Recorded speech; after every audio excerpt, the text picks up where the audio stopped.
Michael Kaskey-Blomain, 97.3 ESPN.com. He also gave his 2 cents on a potential monster deal that could land the Sixers' Kawhi Leonard. Let's start, with the thought, Michael, of what to you is too much to give up in a deal? Because there's a lot of people that say, look, Kawhi could be available, but it's got to be a grand slam kind of deal. So does anything involving Markelle Fultz, does that make you hang up the phone? Not necessarily, Mike. Something involving Markelle, Dario, Robert, and a lottery pick might make me hang up the phone. But if we're talking strictly about Kawhi Leonard, I mean, that's a top 10, possibly top 5 player in this league when he's healthy, and it's going to take something substantial. The proposed trade that you're referring to with the Grand Slam, I think, is a little steep. I don't think that the Sixers would be willing to give up, basically their entire cupboard of assets for this summer to get Kawhi. But if the asking point is Fultz and, a couple other pieces, at that point, I think you really have to consider it. And, I've by no means given up on Markelle or anything like that, but you have to just think of the ceiling of what, is Markelle's ceiling going to be, a 2-time defensive player, a perennial all-star, a finals MVP, because that's what we're talking about in Kawhi Leonard. So there's very few players that I think you would consider trading Fultz for, but I think if you were to just kind of be sitting here and thinking about, all right, I'm interested in Kawhi Leonard, this is what the max I would give up, what would your ideal deal include? I'd probably try to keep Dario, and I'd probably try to hold on to at least one of the picks you have coming up. I mean, if say Markelle is the asking point at that point, and you have to, realize you have to part with him. If you have to get rid, if you part with Markelle, you would assume probably Robert Covington would be in that deal. Kawhi would basically take his spot here. Spurs could be looking for a similar type player in return, and then probably a draft pick. But if you combine all of that, to me, it's too much. So really, if you can hang on to one of Markelle or Dario, I think that's that's what you need to do. Now, Michael, who would you rather part with, Fultz or Sarge? Because you assume that the Spurs would want to have at least one of them. Pete, you got me. I was kind of hoping you wouldn't ask me that question, because that is it's such a tough question to answer. I mean, obviously, what we've seen from Dario is his ability to play alongside Ben and Joel and just be a productive player without having the ball in his hands was huge for this team, and I think it will be moving forward. But obviously, Fultz is still such an unknown. I mean, this is a kid that was, very highly touted, a consensus top 2-3 pick in the draft, and showed, the youngest to ever get a triple-double last season. He showed flashes that if he gets that shot back in order, he could be really deadly. If you put me on the spot, I think I would probably rather keep Markelle. I feel like he has a chance to be more of a unique player, whereas Dario, as good as he is, and I would want to keep him, I feel like his skill set could potentially be replaced easier than what Markelle's, ceiling would be. So of all the possible offseason mega additions that the Sixers might be in play for, including LeBron, Paul George, Kawhi, where do you think Kawhi ranks on that list? To me, Pete, he would probably be third, strictly just because you would have to give up these pieces to get him. If you're talking about LeBron, you're talking about Paul George, that's two guys that are, in free agency. So you might have to renounce a couple pieces here or there to be able to fit them under the salary cap. But you wouldn't have to be trading away these central, key contributors in order to get them like you would have to for Kawhi. I personally think Paul George, strictly basketball-wise, would probably be the best fit. I think he would, work really well off of Ben and Joel and could really get things going either with the ball in his hands when the Sixers need a guy to, make plays from the perimeter or play off the ball. And off those two guys, I think he could do both. And, obviously LeBron has, his advantages. I don't need to talk about how good he is. So those two guys would be the priorities for me, and then followed by Kawhi. When people say that Kawhi Leonard may be disruptive to the locker room chemistry, or worry about what his behavior will be like or his attitude will be like, what do you say to those people that try to use that as a reason to go anti-Kawhi? Pete, that's a really good issue, and I don't have too much of, a knowledgeable answer. That the whole situation in San Antonio has been so strange, and there's been, stories coming from both sides, and it's really kind of, difficult to tell exactly where the tension draws from and how much, Kawhi really contributed to that. Sometimes situations just sour, and it's not necessarily a reflection of the player in every situation. So I wouldn't look into that, too much. Obviously, I'm sure the Sixers would do their due diligence, talk to the Spurs, the, R.C. Buford, Pop, and see, what really happened. But I don't think that whatever is transpiring in San Antonio is necessarily an indictment on, who Kawhi is in a locker room on a different team. I think more important for the Sixers, if they were going to try to go after him, would to be, to get a commitment for him. He's potentially could be a free agent after next season. He, would have a player option. And it certainly wouldn't be wise for the Sixers to go all in on a player that for one season. I think more important would be to get some sort of a commitment for him that if he was going to take this trade, that he'd be willing to stick it out for, at least the foreseeable future. And I suppose, Michael Kaskey-Blomain, you could say all three of those big names that are in play, LeBron, James, Kawhi Leonard, and Paul George, all three of them, there are people or detractors that have concerns about what their attitude would be. People say LeBron would come in and take over the team and his personality is too dominant. Paul George, there could be little asterisks on each of them. Yeah, that's a great point, Pete. I mean, for as good as LeBron is, he has, probably more detractors than any professional athlete that I can remember in recent memory. And it's true, there's no player that's necessarily perfect, and there's no player that's a perfect fit for the Sixers. But for where they are and the type of, skill set that they need to bring in, the fact that there's two in George and James and potentially three in Leonard players that would really fit pretty well right in between our, the two young stars that they already have. I think it's a situation that's fortunate and as far as the timing, and one that, it wouldn't be, a travesty if they strike out and they don't get any of those guys.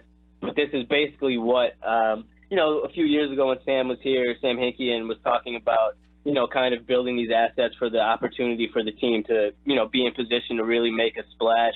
This summer to me kind of, and the next one, but this one with those guys available is a time for the team to strike. So I definitely expect them to at least be active looking after those players. Michael Kaskey-Blomain is with us at The Real Mike KB on Twitter.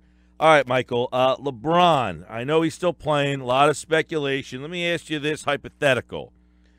To get LeBron, do you have to also be able to entice him and assure another star is coming with, or is Ben and Joel enough for him to come here without anything else? You know what, Mike? I think it would be enough, assuming that there would be, other pieces in place. Obviously, LeBron is very fond of having veterans that he trusts around him, guys like Kyle Korver, J.R. Smith up until this postseason, I guess you could say. Some other guys. So I don't think it would necessarily be a situation where he would need, a Paul George or a Kawhi to come. I think when he looks at a team in the Sixers that just went to the Eastern Conference semifinals, led by, a rookie and a second-year player, I think he certainly sees the potential of how good that team could be with him plugged into a forward spot. I'm sure that he'll talk. Obviously, those guys all communicate over the offseason. I'm sure he'll be in discussions to see, what those guys like Kawhi, Paul George plan to do, and if there's a possibility that they could link up together. But I don't think that would necessarily be 100% of like a draw point for LeBron. I think he would be, pretty enticed by what the Sixers have already in tow. Okay, Michael Kaskey-Blomain's with us. Let's shift over to the draft pick, number 10. Do you like number 10? Is there a guy that you are hopeful for at number 10? Or do you think 10 is enticing to some of the teams that are, purgatory-type teams, 8 seeds, 7 seeds, 6 teams just outside the playoffs that would want to move up? Do you look at that as an asset to gain an experienced player or an asset to add another young player? Mike, this is probably going to sound like a cop-out, but honestly, I think it's a great position to do either. I think it is a spot where some of these other teams might look at the Sixers and say, maybe they don't have the time or the space to add a late lottery pick into the rotation this year, and they would be willing to move that to, a team that'd be looking to get up into the lottery again. And I think that that's something, once the calls really start to happen about the draft, I expect a lot of teams to be hitting the Sixers up about that number 10 pick. And if it needs to be included into some sort of a deal, like we were talking about the Kawhi Leonard situation, to get a player that's a top-tier talent like that would certainly be worthwhile. But if not, and they end up hanging on to it, there's definitely, there's no shortage of talent at that 10 spot. Paul George himself was drafted at 10th back in 2010. But, and some of the names have been tossed around. There's obviously, Miles Bridges from Michigan State, Bridges from Villanova, Kevin Knox from Kentucky. I think some of those guys that are versatile forward-type players that could play, 2 and 3 for, the Bridges, maybe 3 and 4 for Knox, guys that can switch and kind of fit into that Sixers scheme. It's something that you look for at that position. I think maybe a little bit later in the draft, if they were, going to hold on to that pick, it's 26, I believe. It's maybe you could look for a backup big guy there. But I think in that top 10 pick, if they do end up keeping it and making the pick for themselves, I'd look at one of those wing players that's been mentioned, like Bridges or Knox. Do you have a guy that you hope is there? And let me ask you this question. Number one, do you have a guy you hope is at 10? And number two, is there a player that you would trade up for? Mike, after the trading up situation in last year's draft, I think if I'm you're gun shy. I'd probably just stay. But also, it's as far as there's no player that really. I mean, DeAndre Ayton obviously is really enticing, but with Joel already in tow, Doncic is another guy that's obviously getting mentioned a lot, but for what it would take to move up to get him from the, whether it be the Kings or the Hawks, it would take him in the top 3. There's no guy that I think would really complement the Sixers, what they already have so well that it would be worth doing what it would take to move up. But, obviously being in Philly, we hear a lot of talk about, Mikal Bridges from Villanova being a good fit. I watched him a lot last season, obviously watching Villanova's run through the tournament and everything. I said it at the time, I think, before the tournament started, that I thought he would be a good fit, and throughout the tournament, he looked like he would be. Same with Miles Bridges from Michigan State. He's another guy. I think he's about 6'6", 220, pretty versatile, pretty switchable on the perimeter for 2, 3, and 4. So I think both of those guys would plug in pretty well. They would probably be my, the two guys that if either of them were available, probably McCall first and then Miles. Hey, Michael, how do you see the JJ Redick decision playing out? Because if they wait for a guy like LeBron, they might miss the boat on JJ Redick. Yeah, Pete, that's a good question. By all accounts, everyone I talked to, JJ himself, people on the team during the season, he was, very happy with his single season in Philly this year. I think he really liked pretty much everything. His family's in Brooklyn, so it's a pretty close train ride over to get to Philly. He loves Brett Brown. He loves the culture of the team. Obviously, the success getting into the second round was nice, and only the beginning. I think he would really be willing to probably take a pay cut if it meant bringing one of these big guys into play in Philly. I'm sure he'd be, for instance, Pete, if LeBron did decide to come to Philly, I'm sure JJ would be one of the first calls he would make to try to work something out. I think JJ is very much in the team's plans moving forward, kind of regardless of who they get this summer. If they're able to land one of these big fish that we've been talking about, I think he'd be adaptable and amenable to, taking a little bit of a pay cut. I think that might have been part of what they discussed last summer when they signed him for the $23 million. At that time, they had the space on the books and they were, the money they had it to spend, but knowing, in the future that they might not have that much. So I think they kind of front-loaded JJ with that $23 million last year with maybe the idea in the back of both of their minds that in the future contracts he might have to take a little less. But, I do think right now, obviously a lot could change, but my money would be on JJ coming back to the Sixers pretty much regardless of what happens. I don't know that you've looked at or skimmed over the free agent list, but if there's not a big fish, is there a guy that's maybe on the secondary or a middle-of-the-road guy that you think's a nice fit?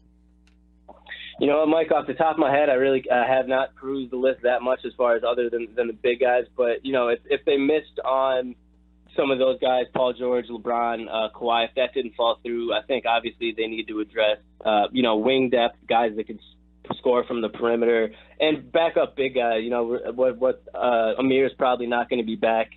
Rashawn really didn't get the opportunity, nor did he really take commanding role of that second spot. So I think, I'd have to go and look at a little bit deeper, but a backup big and just some production from the perimeter, shooters or guys that can really create offense, I think should be the main target, obviously, for the team. Sixers have 10, 26, and 4 second-round picks. We will certainly be talking to Michael Kaskey-Blomain as we get closer to the draft at the Real Mike KB on Twitter here on the Boardwalk Honda Hotline. Thank you, Michael. Thanks, Mike. Thanks, Pete. Have a great weekend.